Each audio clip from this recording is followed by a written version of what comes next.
Hi boys and girls, this is Theresa from Easter Preschool. Hope you guys are doing well. We miss you so much and we've been thinking about you a lot. So I just wanted to come to you today and spend a little time with you. So first of all, today is Saturday, March 21st. It's a little bit easy to lose track of time since we've all been home for so long. But today is Saturday. First, we're going to do a little bit of moving. We will move, and then second, we will read. I have a great adventure story for you. So let's start by standing up. Can y'all stand up with me? We're going to do a little stretching together. Reach your arms up. Bend down at your waist, keeping your legs straight. Touch your toes. Drop your seat to the floor. Arms come up, and then stand all the way up. We're going to do that 4 more times. Bending down at the waist. Drop your knees down. Arms up and stand up. 3 more. Touch your toes, bend your knees, arms up, and stretch. 2 more. And look, my dog, he wants to be in the photo too. Right? 1 more. Bend your knees, reach way up. Now stand all the way up. Great job. That gets us ready for one more activity I'm going to show you today. I have a challenge for you. It's called the log roll challenge. So what we're going to try to do is, with a nice straight body, we're going to pretend this is a log. And I want you to line, and pretend it's your body. You're going to line your body up with a wall. In my case, it's the fireplace. And with a straight body, you're going to see if you can roll directly into the wall. You don't want to turn, start like this and then end up turning, right? You want to go straight into the wall. Just like that. So the key to that is you need to keep your tummy muscles nice and tight. And you need to keep your arms and legs really straight. Puppy needs to get out of the way. There we go. Start on your belly, and then you're gonna keep your head up and give yourself a turn. Keep your head up, tuck your chin to your chest, and roll. And if you notice, my feet are kind of up too. Roll and clunk. I did it. And I didn't make a circle. I just rolled straight into the ground. So log roll challenge. See if you can do that by the next time we visit, okay? My heart rate's up a little bit. I want you to grab a blanket or a pillow and get comfortable because I have a story for you today called Punia and the King of Sharks. So like I said, take a deep breath after all that movement and get comfortable. This book was written by Lee Wardlaw, and the pictures are by Felipe Davalos. For any of you who have had to cancel your Mexico vacations or whatever, this might bring you a little scenery.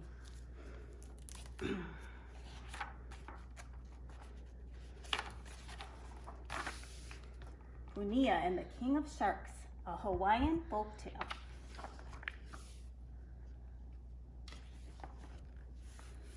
Beneath the rippling island water, near the shadows of a cave, lurked 10 great sharks and the Shark King who ruled them. The sharks never swam far from shore, for the cave was filled with fat lobsters, red as sunset, sweet as coconut. "We must keep these lobsters for ourselves," said the King of Sharks, "and guard this cave from the fishermen." And so they did, devouring anyone who ventured into the sea.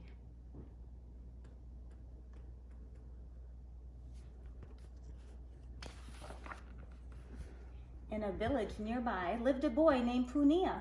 Once his father had dared to fish in the lobster cave only to be eaten by the sharks.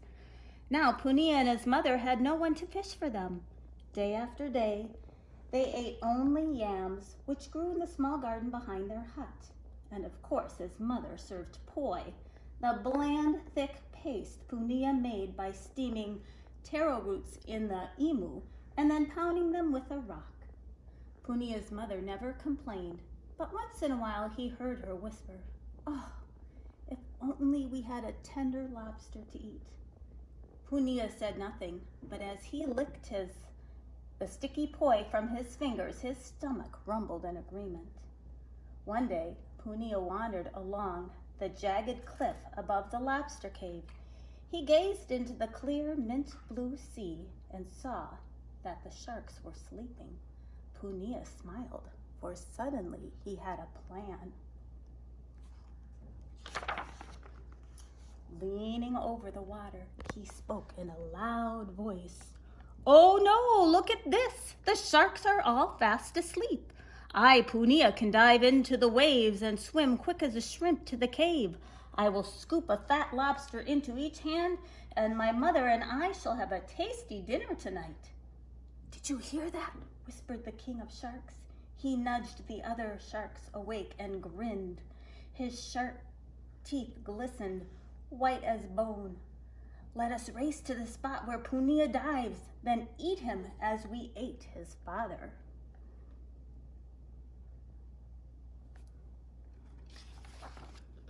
Punia picked up a stone and heaved it as far as he could. Splunk! The sharks raced toward the stone, thinking it was the boy. In a flash, Punia dived into the unguarded cave, scooped up a lobster into each hand, and swam safely back to shore. "Oh, king of sharks," Punia taunted, "look what I have stolen from you." He held up the lobsters and shook his wet head, laughing. "We have been tricked," the king of sharks snapped in anger. "How can this be?" Punia laughed again and said, "Oh no, it was the shark with the flat nose who told me what to do."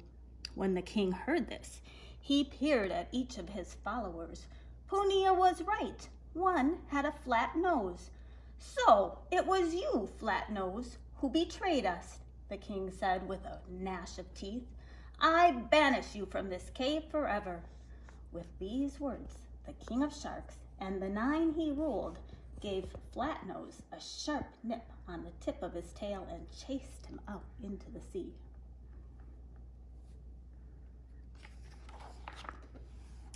Chuckling to himself, Punia set off for home, where he and his mother feasted that night on tasty lobster. "You are clever, my son," his mother said, "but beware. You have angered the king of sharks, and he will not be fooled so easily again." Punia only smiled, for already he had another plan. The next day, Punia filled hollow gourds with thick poi. He placed the gourds with care into a large basket and carried it to the cliffs above the lobster cave. "Oh, king of sharks," Punia called, "I come to make amends for the terrible trick I played. See what I bring, a magic feast prepared by the kahuna, our sorcerer. One bite will make you fiercer than the sun at noon. 2 bites and you shall grow stronger than 4,000 sharks plus 1. "That is a generous gift to redeem such a small trick," the king replied, suspicious. "Ah," said Punia, "but my mother and I are starving. I humbly ask, O great fish, that you allow me 2 more lobsters from your cave." The king pretended to consider a moment. "Very well," he said at last, but to his followers he whispered, "Let us eat of the kahuna's magic. Then when Punia dives into the cave, we will eat him as we ate his father."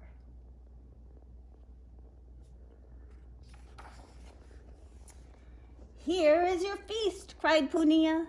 With that, he turned the basket upside down. Gourds tumbled into the sea. Splash, splunk, splunk, sploosh.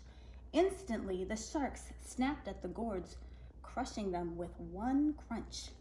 Punia dived into the water. The sharks tried to bite him, but their mouths would not open. Their teeth were stuck fast together with the glue-like poi. While they joggled their heads and bumped their snouts, Punia swam into the cave, scooping a fat lobster with each hand. The sharks raced after him, but by the time the poi dissolved and the sharks could open their jaws again, Punia had already swam safely back to shore. "Tricked again!" the king roared. "How can this be?" Punia laughed and said, "Oh, it was the shark with the gray belly who told me what to do." The king of sharks peered at each of his followers. Punia was right. One had a gray belly. "You, Gray Belly, are a traitor. As punishment, I banish you from this cave forever." With these words, the king of sharks and the 8 he ruled nipped Gray Belly on the tip of his tail and chased him out to sea. Punia chuckled and headed home, where he and his mother feasted on tasty lobster. "You are clever, my son," said his mother, "but beware. Twice you have angered the king. His rage will make him ferocious. Only Mano, the great shark god, could steal from him now." Punia just smiled, for already he had another plan. The next morning, Punia took his father's Papa Naualu from the canoe house. Kind of looks like a surfboard, doesn't it? He oiled the wooden surfboard black with oil. Then, on the underside, he painted 2 blazing red eyes and a cruel mouth and laid the board in the sun to dry. Later, board in tow, he set off for the sea. The board was heavy and long, and Punia struggled, lugging and tugging his way down the grassy path. But at last he reached the shore. Punia gazed into the depths. The sharks were fast asleep. He paced 100 steps up the beach away from the lobster cave. Then he waded into the water, eased himself onto the board, and paddled swift but quiet out to the distant waves. He caught the largest one and leaped to his feet, balancing with his arms outstretched like the wings of a soaring bird. As the wave carried him closer to the lobster cave, Punia cried in a booming voice, "I am Mano, god of sharks. All who are loyal shall bow before me." The king and his followers awoke and gazed up. A long shadow with blazing red eyes and a cruel mouth was passing overhead. "It is he! It is Mano!" cried the king of sharks. "Bow down, I command you!" Instantly, each shark pointed its snout into the sandy bottom of the sea. At the same moment, Punia dived off the board. He swam quick as a shrimp to the cave, scooped a fat lobster in each hand, and started back to shore. Just then, the king lifted his gaze to take a forbidden peek at the shark god. "That is not Mano," he shouted. "See, he has no fins, no tail, and his eyes, they fade in water. It is the boy's doing." When Punia heard this, he began swimming faster, thrashing through the surf. The sharks saw him and gave him chase, but Punia was too quick. He found the surfboard wedged against a rock, and still clutching the lobsters, scrambled atop it. As the king's mouth almost closed around the boy's foot, a wave caught the board and pushed Punia safely into shore. "Tricked again!" the king of sharks raged. "How can this be?" Punia laughed and said, "Oh, it was the shark with the crooked fin who told me what to do." "Traitors!" the king shouted, his tail swishing in anger. "I'm surrounded by traitors. As punishment, I banish you all from this cave forever." With these words, the king nipped the tails of the sharks he ruled and chased them out to sea. When Punia whistled home with his lobsters that night, only the king of sharks remained. There is no one left to betray me, the king thought. Tomorrow I will not leave the mouth of this cave, no matter what I hear, no matter what I see. Then when Punia dives into the water, I shall eat him, just as I ate his father. Early the next morning, before the sun crept up, Punia's mother watched as he set off to the cliff with several kapa cloths rolled under his arm. You are clever, my son, she said, but beware. 3 times you have angered the king. He feels no fear. Only the wrath of the volcanoes could frighten him now. Punia smiled, for already he had another plan. Working quietly while the king slept, Punia unrolled several kapa along the cliff's edge. Next, he gathered as many stones as he could find and piled them on top of the cloths. Finally, he built a fire using sticks. He edged hot coals among the rocks. Then he shouted, "Flee! Flee for your life! The volcano erupts!" With that, Punia lifted the edge of the kapa, clumping stones and coals into the sea. Water churned and hissed. The shark king awoke to find rock raining around him. He darted away, then stopped. He ground his teeth. This is the work of Punia, he thought. I shall not move. Punia dumped another cloth into the sea, then another. Flee, he cried, the volcano. Rocks tumbled, water boiled and steamed. Still the king did not move. He sleeps as deep as the volcano is high, Punia muttered. Perhaps it will take the noise of one to awaken him. He glanced around, then turned to a lava boulder teetering on the cliff's edge.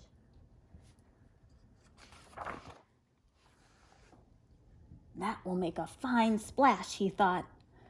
Aloud, he shouted again, "The volcano!" Then with a grunt and a groan and a mighty push, Punia sent the boulder tumbling over the edge. But as he did so, he lost his balance. He flailed, snatching at the thick stalk of a banana tree which grew out from the rocks. He dangled there above the sea, feet kicking, heart thumping like a drum. "Oh, ho!" the king of sharks called. "Who shall have the tasty dinner now?" He swam beneath Punia and poked his snout out of the water. "You cannot hang there forever, boy. Your arms are as limp as seaweed, your fingers slippery as fish." The shark chuckled, then opened his jaws and waited. Frightened, Punia kicked again, trying to catch a foothold to scramble up the edge. Too late. Crack! The stalk broke. Still clinging to it, Punia fell into the shark's mouth. Instantly, he wedged the stalk between the king's teeth to keep the massive jaws from closing. The king of sharks thrashed about, trying to dislodge the stalk. He swam in frenzied circles until Punia grew dizzy. "I must get out," Punia thought, but the water around them was inky and deep. Above them, waves dashed against a reef in a froth of white. If he tried to escape now, Punia feared he would drown. Then Punia remembered how easily he had fooled the sharks. He had an idea. He knew it was his only chance.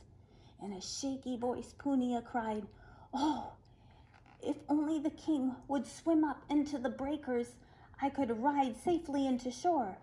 But if he heads into the cove, I am doomed, for when I swim out of his mouth, he will surely bite me, and then I shall drown." The king of sharks heard this. He was very hungry, and so he streaked out of the depths, past the breakers, and into the cove. But the water there was too shallow for him. The shark stuck in the sand. Punia scrambled out of his mouth and scurried up the beach. "Look," Punia called to the villagers. "See who has come to visit us? He's not so fearsome now." The villagers crowded on the shore. The shark looked so foolish, flailing in the sand, his mouth propped open, that they began to laugh. Snap! The shark's jaws finally broke the stalk. "How dare you," he bellowed. "How dare you laugh? I am the king of sharks." "No, you are the king of sand crabs," Punia replied. The villagers laughed even harder. "Help me," the shark said. Growing afraid, he struggled weakly under the hot sun. "Help me, or I will die." "This is what you deserve," Punia answered. "But I will help you under one condition. You must swim far out to sea and vow never to return." "I give you my word," croaked the shark. "Help me, please." Punia nodded. Then he asked the villagers to grab thick sticks and poles to push the shark back into the water. Ever watchful of the sharp teeth, the villagers did so. Without a word, the former king of sharks slipped quickly away, his fin disappearing at last in the distance.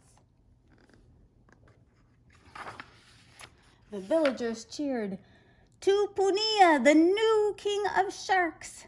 They crowned him with a wreath of malay leaves and hung many lei around his neck. Then hoisted Punia to their shoulders and carried him through the village. A luau was planned in his honor, where maidens danced a hula, which told the tale of his courageous deeds. And that night, and always after, the entire village feasted on sweet, tasty lobsters whenever they pleased.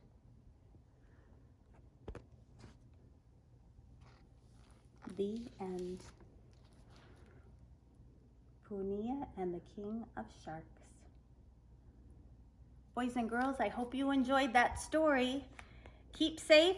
We'll be thinking about you, and look for more fun videos from teachers from Easter Preschool. Bye.